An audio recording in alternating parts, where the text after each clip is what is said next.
Pai do nosso Senhor Jesus Cristo, que sempre nos conduz em triunfo, e nós estamos no 19º dia do jejum, aleluia!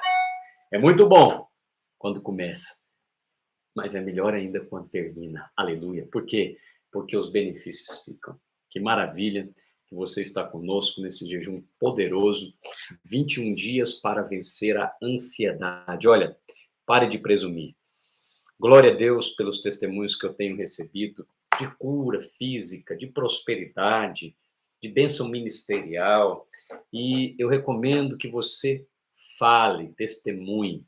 Porque quando você testemunha o que Deus fez ou está fazendo, em primeiro lugar, você glorifica o nome do Senhor.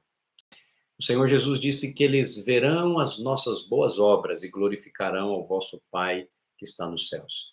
Mas também você estimula, incentiva a fé dos outros irmãos. Porque aquilo que está acontecendo no nosso meio, no corpo de Cristo, é para todo o corpo de Cristo. Não é apenas para uma ou duas pessoas. Então, testemunhe. Não ache que a sua bênção é pequena. Cada bênção é do tamanho e do preço que foi pago por ela. É o preço de Cristo. Amém? Vem conosco, então, nesse 19º dia do jejum, e eu quero compartilhar com você Lucas, capítulo 6, e verso de 1 a 5. Eu gosto muito dessa ministração, eu dei o nome a ela de Coma a Espiga. Aconteceu que num sábado, passando Jesus pelas searas, os seus discípulos colhiam e comiam. Lembre-se disso. Colhiam e comiam, debulhando com as mãos. E alguns dos fariseus disseram: por que fazeis o que não é lícito aos sábados? Respondeu Jesus: nem ao menos tendes lido o que fez Davi, quando teve fome, ele e os seus companheiros, como entrou na casa de Deus, tomou e comeu dos pães da proposição e deu aos que com ele estavam, pães que não era lícito comer, mas exclusivamente aos sacerdotes? Acrescentou-lhe: o Filho do Homem é Senhor do sábado. Como a espiga. Não me parece, né, um título de uma pregação, mas uma cacofonia, né? Como a espiga ou eu sou como uma espiga? Na verdade, eu quero compartilhar com você um princípio espiritual, onde o Senhor disse que os seus discípulos colhiam e comiam. Colhiam e comiam. A vontade de Deus é trabalho, colhendo, mas também com o seu trabalho, ou seja, desfrute do seu trabalho. Por que muitas pessoas estão ansiosas? Porque elas estão trabalhando, trabalhando, trabalhando para um dia, quem sabe, desfrutar. Não, amado. A vontade de Deus é, à medida que você trabalha, você desfruta. Não como um bom vivant que vai gastar tudo e não vai prosperar e não vai deixar uma herança para os seus filhos. Não, essa não é a vontade de Deus. A Bíblia diz que a casa e os bens vêm dos pais, ou seja, pais prósperos são aqueles que deixam bens para os seus filhos, mas do Senhor a esposa prudente, diz o texto de Provérbios. Mas eu quero compartilhar com você como pastor, como colher e comer, como colher e desfrutar, como trabalhar e desfrutar. Primeira coisa, você precisa entender o princípio do sábado. O sábado na Bíblia não é um dia na semana. O sábado na Bíblia é um princípio espiritual. É o princípio do descanso. Você sabe que um dos remédios para vencer a ansiedade é o descanso. O descanso físico é bom, tem seu valor e recomendo que você o faça. Mas o descanso genuíno é aquele que procede da alma, é aquele que está no seu espírito e expande para a sua alma. Bem, Êxodo capítulo 20, e versículo 9. Desde os dias da lei de Moisés, nós já temos uma recomendação bíblica para o descanso. 6 dias trabalharás e farás toda a tua obra, mas o 7º dia é sábado do Senhor, teu Deus.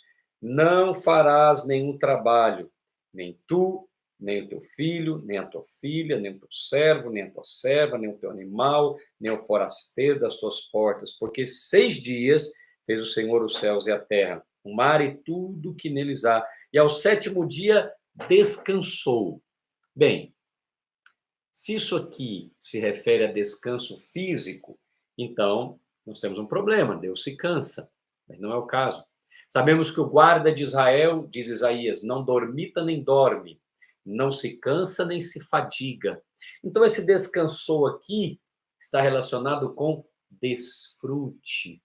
Deus trabalhou, criou todas as coisas e desfrutou delas. Essa é a vontade de Deus para mim, para você. Lembra? Colhendo e comendo. O desfrute é o fim do seu trabalho. E não um alvo lá na frente que, quem sabe, um dia você vai conquistar. Não, não, mamãe. Enquanto trabalha, desfruta. Você é feliz no processo. Você é feliz no processo de ter filhos, você é feliz criando seus filhos, você é feliz educando seus filhos, você é feliz quando os filhos se casam.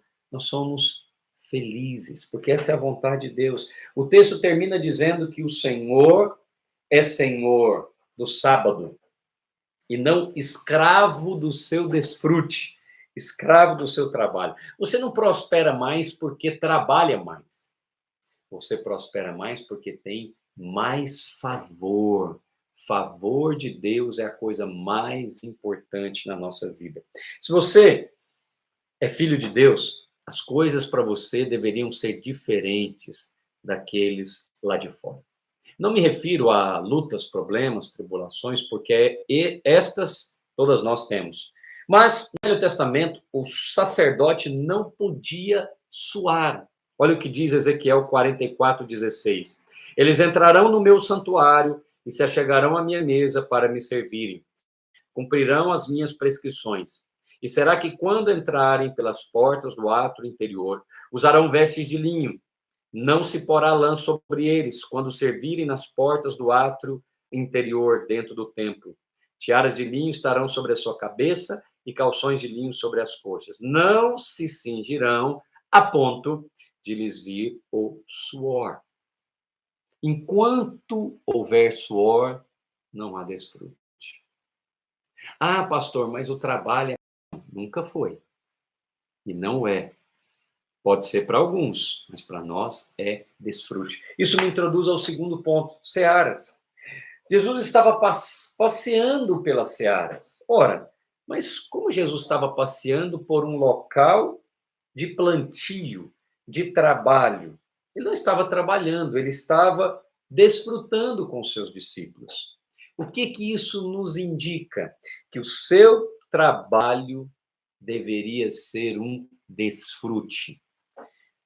A sua realização, o seu trabalho deveria ser colhendo e comendo, trabalhando e se trabalhando e desfrutando, ganhando dinheiro e desfrutando com a sua família, prosperando e semeando. Compreende?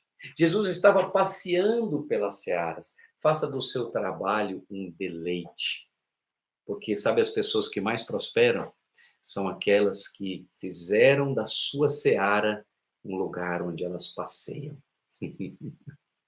É claro, há muito labor, mas não há nenhum suor, um desfrute. E aí, quando você vê alguém trabalhando com desfrute, essa pessoa, ela contagia você com alegria. Gênesis 2:15 diz: tomou, pois, o Senhor Deus ao homem e o colocou no jardim para o cultivar e o guardar. Cultive o seu jardim. Há muitos jardins. Nós temos a nossa família, um jardim. Nós temos o trabalho, um jardim. A igreja, um jardim. Cultive esse jardim. Jardim não é para dar lucro. Jardim é para o seu desfrute. Mas essa foi a ordem dada pelo Senhor a Adão. E continua até o dia de hoje. Terceira coisa, colher e comer. A vontade de Deus não é apenas que você trabalhe. Se assim fosse, Deus teria criado o homem e o colocado em uma fábrica, em uma linha de produção.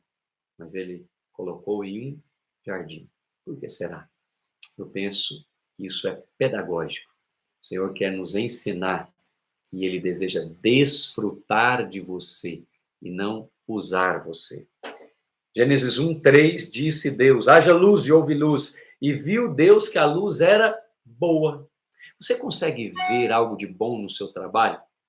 Você consegue ver algo de bom nas suas realizações? Eu mesmo estou trabalhando, estou produzindo aqui conteúdo para te abençoar.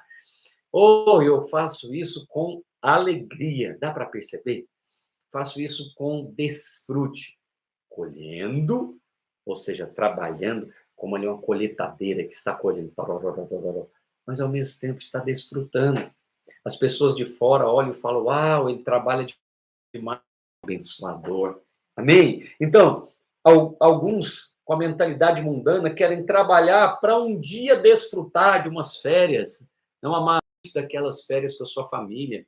Alguns estão guardando aquele jogo, né, de talheres, de casamento que você ganhou e tem décadas que está lá.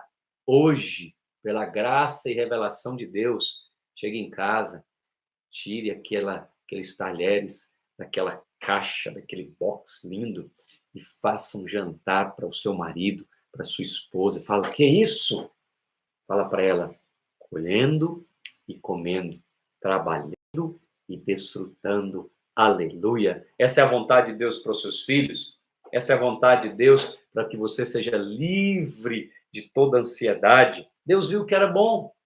Se Deus viu que era bom, é possível que você veja também. Passe a ver a partir do dia que se chama hoje. Quarto lugar, os fariseus sempre estão aí presentes. Então, aconteceu no sábado que, passando Jesus pela seara, os seus discípulos colhiam e comiam.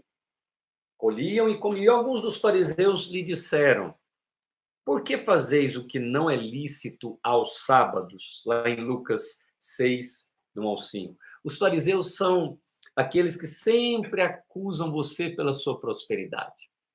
Eles sempre têm uma palavra condenatória, sempre querem deixar claro que você não deveria usar tal roupa, que você não deveria andar em tal carro, não deveria morar em tal casa, é demais. Oh, amados, ninguém pode prosperar sem antes vencer a acusação e a condenação. E elas vêm por meio dos fariseus, aqueles que são legalistas, que querem impedir o seu trabalho. Eles são representantes da lei e sempre acusam aqueles que querem desfrutar do favor de Deus. Fuja deles, não fique debaixo da sua condenação. A Bíblia diz também em Lucas 6, respondeu Jesus, nem ao menos tendes lido que Davi, quando teve fome, os seus companheiros. Davi, o homem segundo o coração de Deus, teve fome. Ele e os seus companheiros. Então, talvez você está aqui me ouvindo e avaliando. Pastor, deve haver algo de errado comigo, porque eu estou, abre aspas, passando fome. Eu não tenho o dinheiro que gostaria para saldar os meus compromissos. A fome é cíclica. Ela sempre acontece. Não me refiro à fome de não ter o que comer, porque o Senhor disse que nenhum dos seus filhos vai mendigar o pão. Gênesis 26, 1 diz, sobrevindo fome à terra, além da primeira vida nos dias de Abraão, foi Isaque a Gerar, avistar-se com Abimeleque. Ou seja, havia fome nos dias de Abraão e nos dias de Isaque e depois Jacó. Fique em paz. Todos homens e mulheres de Deus atravessaram, enfrentaram períodos de fome. Chamamos de vacas gordas e vacas magras. Talvez você está num ciclo de vacas gordas. Então, lembre-se que, eventualmente, as magras virão. Salve dinheiro no tempo de vacas gordas, imobilize, tenha uma reserva, poupe, faça uma previdência, para que, quando problemas vierem, tempestades vierem, você possa diminuí-las, minimizá-las, mitigá-las, porque você fez provisão. Davi também fala, Jesus também fala sobre a casa de Deus. Nem ao menos tendes lido, quando Davi teve fome, os seus companheiros, para onde que ele foi? Ele entrou na casa de Deus. Aqui nós temos um princípio espiritual poderosíssimo, se você quer colher e comer. Quando porventura a crise vier, e ela virá, entre para a casa de Deus e não saia dela. Ou seja, se envolva mais, ore mais, busque mais o Senhor, se alimente da palavra, mais e não menos. Quando Davi passou por uma crise, ele foi na direção da casa de Deus e não se afastou dela. Muitos irmãos se afastam quando a dificuldade vem. Outros se afastam quando a prosperidade vem. Ah, não faça isso. Seja sábio. Antes de enriquecer, você precisa ser próspero. E a alma próspera é aquela alma na direção da obra de Deus. Por último lugar, o Senhor do sábado. Jesus disse, acrescentou-lhes, o Filho do Homem é Senhor do sábado. Como eu te ensinei, sábado não é um dia apenas. Sábado é um princípio espiritual. O Senhor Jesus é Senhor do desfrute, é Senhor do descanso. Não coloque o descanso no lugar de Cristo. Cristo é o Senhor. Cristo está acima do descanso. Ele vem primeiro. Ao fazer isso, pode ter certeza que você vai colher e comer, trabalhar e desfrutar para a glória de Jesus. Como temos feito de costume, vamos celebrar a ceia do Senhor, porque colhendo e comendo do corpo e do sangue de Cristo, desfrutamos do seu descanso. Pai, graças eu te dou por estar aqui com os meus irmãos nessa reta final do jejum.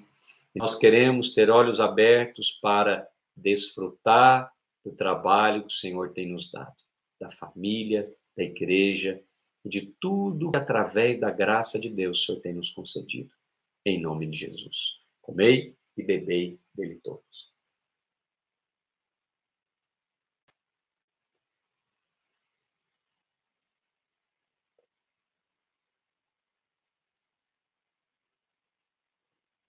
Aleluia, aleluia e aleluia. Vamos desfrutar de Cristo e de todas as bênçãos que Ele tem nos dado através do nosso trabalho. Fica na paz.